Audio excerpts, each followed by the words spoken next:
नमस्कार, exam selection 360 पर आपका स्वागत है। मैं हर्षवर्धन आज आपके लिए एक और डाउटफुल जो बच्चे हैं बहुत सारे मैसेज कर रहे थे कि सर हमें जो है आरआरबी एनटीपीसी के बारे में बताइए, किस सब्जेक्ट से कौन से कितने क्वेश्चन आए हैं, इस पर हम ध्यान दें। सीवीटी 1 क्या होता है, सीवीटी 2 क्या होता है।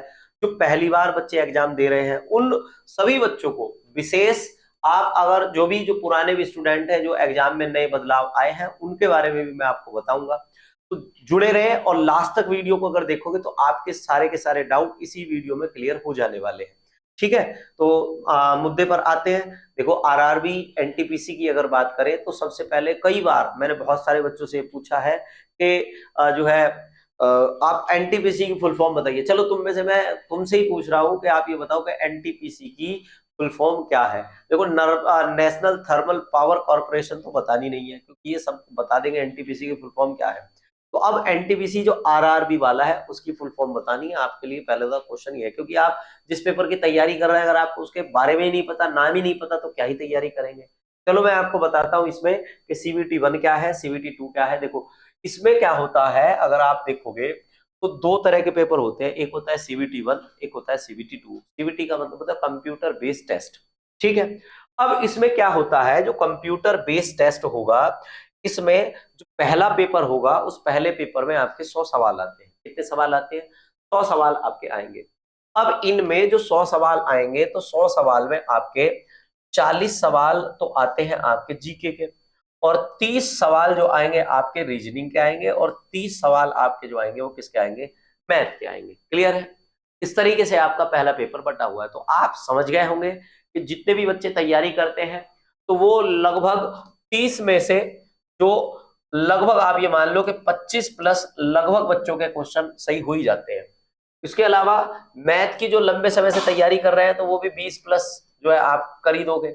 अब इसमें जो मेन जो रोड़ा बनने वाला है वो बनने वाला है क्या? वो बनने वाला है आपका जीके। जीके में क्या होता है, अगर 40 क्वेश्चन आए तो किसी बच्चे के हो रहे हैं 10 सही, किसी के हो रहे हैं 12 सही, और जिसके 10-12 सही हो रहे हैं तो आप समझ लो सीधे सीधे कंपटीशन से क्या हो गए? बाहर हो गए। क्यों? क्योंकि 40 में से कम आपके 30 प्लस जब तक सही नहीं होंगे तब तक आप इसके सीवीटी 1 की मेरिट को क्रॉस ही नहीं करेंगे, क्योंकि लास्ट वाली आपने मेरिट देखी होगी कितनी हाई मेरिट गई थी।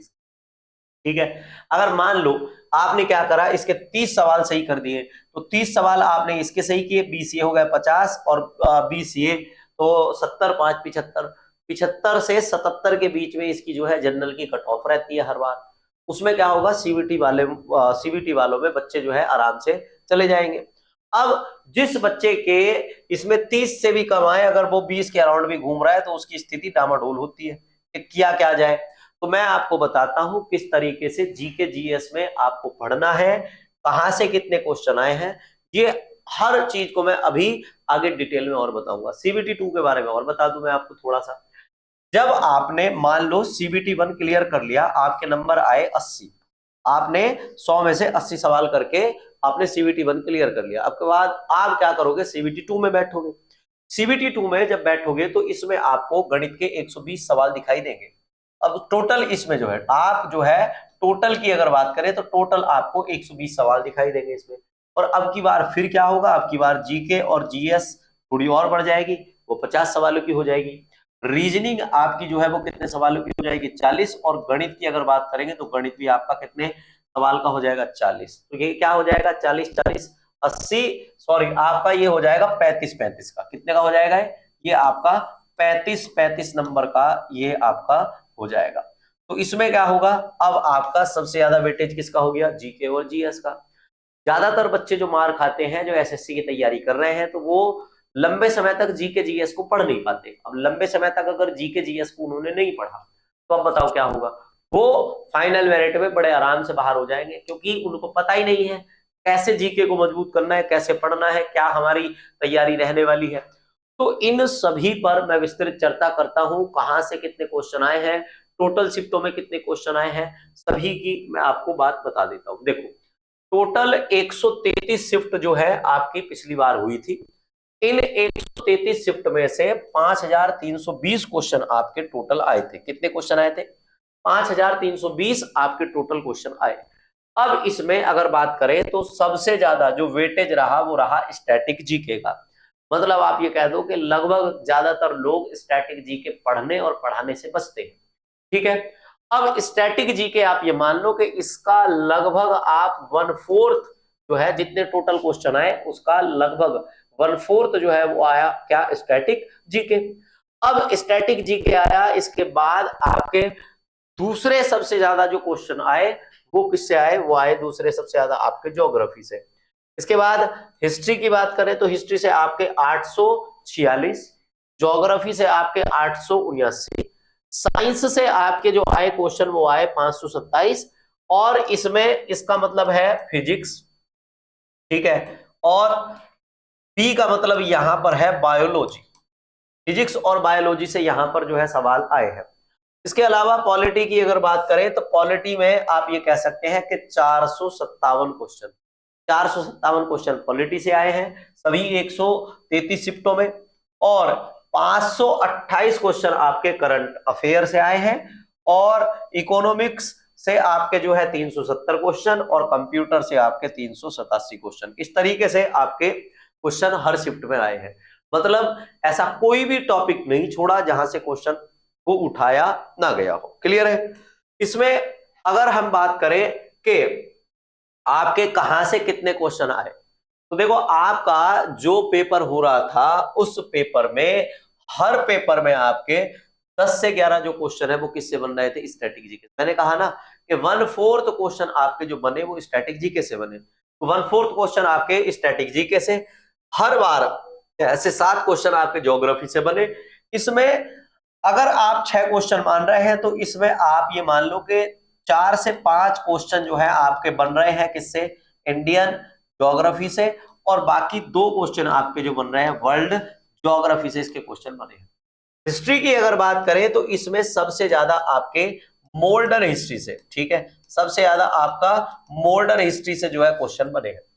साइंस की अगर बात करें तो साइंस में आपको जो ध्यान रखना है, साइंस में ध्यान रखना है कि साइंस में सबसे ज्यादा जो क्वेश्चन बने हैं किससे, बायो से। उसके बाद जो क्वेश्चन बने हैं वो किससे बने हैं, फिजिक्स से। केमिस्ट्री से लगभग किसी पेपर में कोई क्वेश्चन आ गया हो तो बात अलग है, नहीं तो सबसे ज्यादा क्वेश्चन आपके जो बने हैं वो किससे बने हैं, बायो से बने हैं।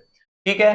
अब इसके बाद अगर और देखें कि और किससे क्वेश्चन बने हैं, तो इसमें पॉलिटी से हर पेपर में 3 से 4 क्वेश्चन आए हैं। करंट अफेयर से हर बार 3 से 4 क्वेश्चन आए हैं। इकोनॉमिक्स से आपके 2 से 3 क्वेश्चन आए हैं। अगर आपके 3 क्वेश्चन आए हैं तो इकोनॉमिक्स में 2 इकोनॉमिक्स के मूल हैं और एक आपका करंट से रिलेटेड आया है। इस तरीके से क्वेश्चन है। कंप्यूटर में हर बार आपका input output, MS Excel, MS Word, PowerPoint, shortcut key, इससे आपका एक आधा क्वेश्चन बना है। बहुत आसान आसान से क्वेश्चन है। इसमें आपको मैं बता दूं कि अगर आप लगातार करंट अफेयर देखते रहे तो आपका इकोनॉमिक्स और करंट अफेयर तो साथ साथ में कवर हो ही जाएगा। साथ ही में स्टैटिक जीके की अगर बात करें तो हम अब क्या करेंगे, एक सीरीज स्टार्ट करेंगे जिसमें पर डे आपको स्टैटिक जीके पढ़ाया जाएगा, और उस स्टैटिक जीके को इस तरीके से तैयार किया गया है जो आपके एग्जाम में जैसा क्वेश्चन आता है ठीक उसी तरीके से उसके परफॉर्मे को, प्रीवियस ईयर क्वेश्चन को उठाकर आपको पढ़ाया जाएगा, जिससे आपको बिल्कुल भी परेशानी ना हो कि हाँ हमें कुछ दिमाग लगाना पड़े। बस तुम्हें केवल एक चीज है, जितना कंटेंट पढ़ाया जाएगा उतना कंटेंट आपको क्या करना है, बस पढ़ना ही पढ़ना है। ठीक है। ये आपको ध्यान रखना है। सबसे ज्यादा स्टैटिक पे ध्यान देना है, और सबसे कम अगर आप ध्यान दे सकते हैं तो सबसे कम आप ध्यान दे सकते हैं कंप्यूटर पर, क्योंकि इसका लगभग 4 से 5 पेज का एक सिलेबस होगा और उसमें आप बड़े आसानी से चीजों को कर लोगे। इसके अलावा आपको मैं बता दूं कि जब सीबीटी 1 कर लोगे तो सीबीटी जो 2 होगा, सीबीटी 2 में यही चीजें थोड़ी थोड़ी क्या हो जाएंगी, बढ़ जाएंगी। सीबीटी 2 में अब अगर हम चीजों को लेकर चले, सीबीटी 2 में क्या होगा, तो सीबीटी 2 में ये चीजें ऐसे बदलेंगी कि जो क्वेश्चन है आपके वो कितने हो जाएंगे, सीबीटी 2 में क्वेश्चन हो जाएंगे 50, ये क्वेश्चन आपके बढ़कर हो जाएंगे 15, ये क्वेश्चन बढ़कर हो जाएंगे 8, ये क्वेश्चन बढ़कर हो जाएंगे 8, ये क्वेश्चन बढ़कर हो जाएंगे 7 से 6, और ये क्वेश्चन आपके हो जाएंगे 5 से 6। इसके अलावा ये क्वेश्चन हो जाएंगे आपके 4 से 5, इसके अलावा ये क्वेश्चन हो जाएंगे आपके 3 से 4, और यही क्वेश्चन आपके हो जाएंगे 3 से 4 बढ़कर। इस तरीके से आपका ये डिवाइडेशन बढ़ जाएगा। इसमें कोई खास बदलाव नहीं आने वाला, चीजों पर उनको ही ध्यान देना है, जो चीजें पहले से ही चल रही थी आपको मैं बता ही रहा हूं, तो इसमें आपको बराबर बराबर ध्यान देना है।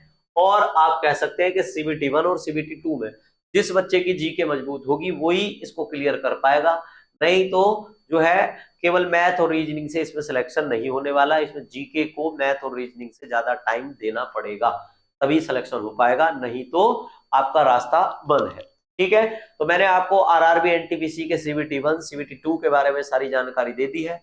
अब मैं आपको अगली किसी वीडियो में और अच्छी जानकारी किसी और योजना के बारे में, सरकारी नौकरी में क्या ग्रेड पे वगैरह है उसके बारे में आपको जानकारी देता रहूंगा लगातार आपके साथ। अब एक स्टैटिक जीके की क्लास भी लगातार चलती रहेगी, जिससे आपका जो आरआरबी एनटीपीसी का जो एग्जाम आ रहा है उसमें आपको मदद मिल सके। ठीक है, आज के लिए इतना ही, मिलते हैं कल एक और नई वीडियो के साथ। धन्यवाद।